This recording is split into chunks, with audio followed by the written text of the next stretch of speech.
All right, man. We're going to give a grade for the Minnesota Vikings and their 2025 draft class, starting with Donovan Jackson, obviously, interior offensive lineman, who I think is going to challenge and win the left guard starting spot from Blake Brandel, which will shore up the offensive line. That is, until Christian Darrisaw is ready to go. Obviously, knowing that you have that in your arsenal, that's going to be an A plus by itself. And also, I think I owe Ty Felton an apology because upon further reflection, after last night's video where I simply brushed him off as another Trent Sherfield, Brandon Powell type, maybe we can get him some run, a couple of yards here, a couple of yards there, in sub packages. Upon further reflection, this man, Ty Felton, wide receiver from the University of Maryland, is more than, I think, going to be a fill-in.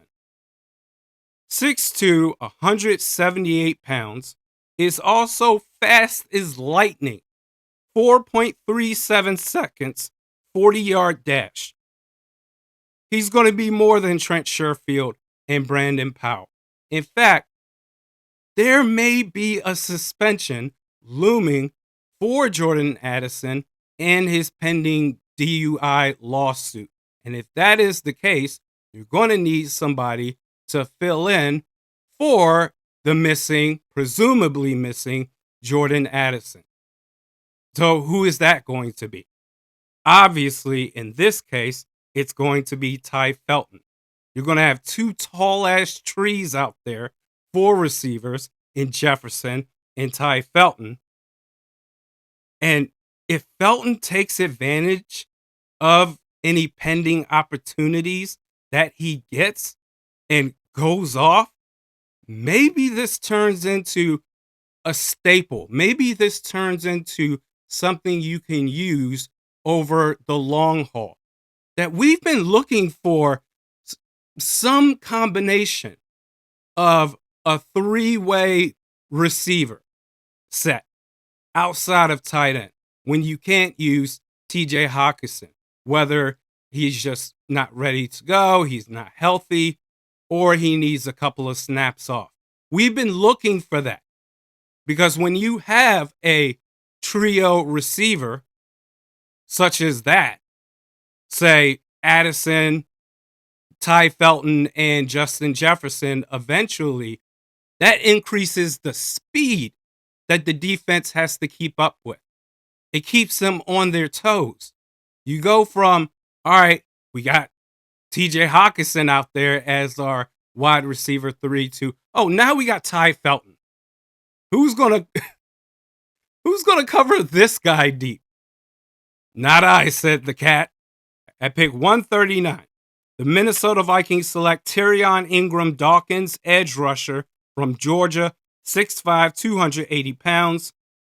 And I'm going to say that Tyrion Ingram Dawkins is the new Dallas Turner, meaning that Dallas Turner, what he was last year, the understudy to Patrick Jones II, that's what this new guy is going to be.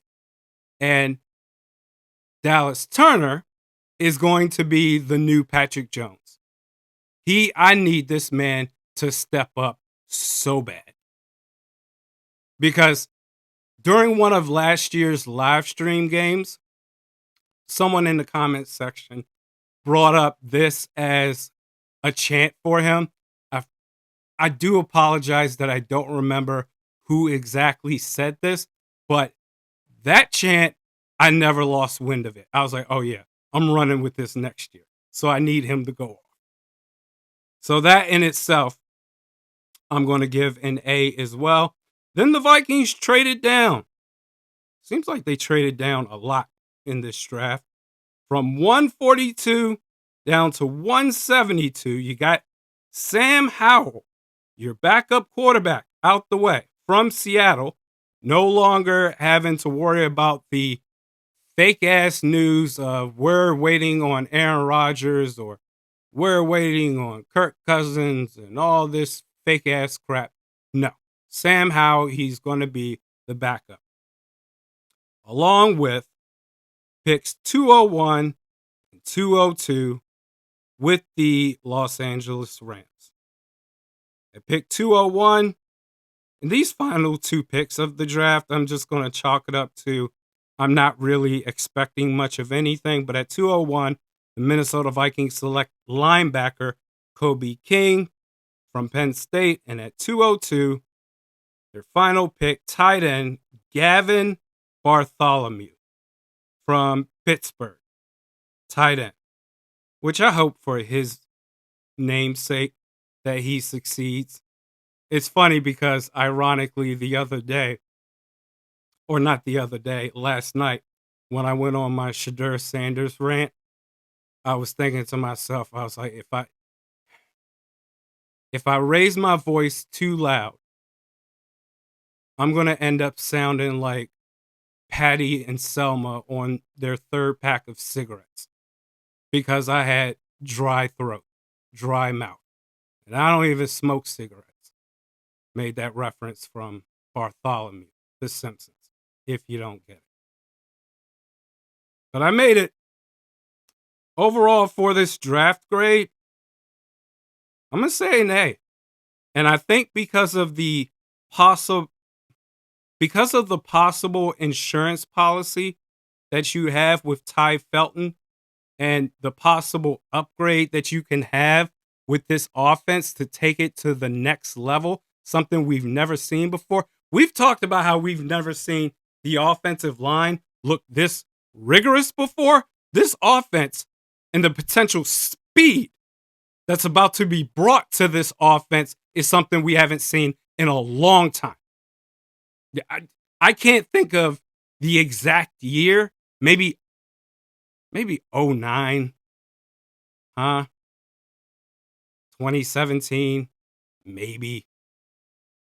No, I'm going to say '09. Take your pick. A long time.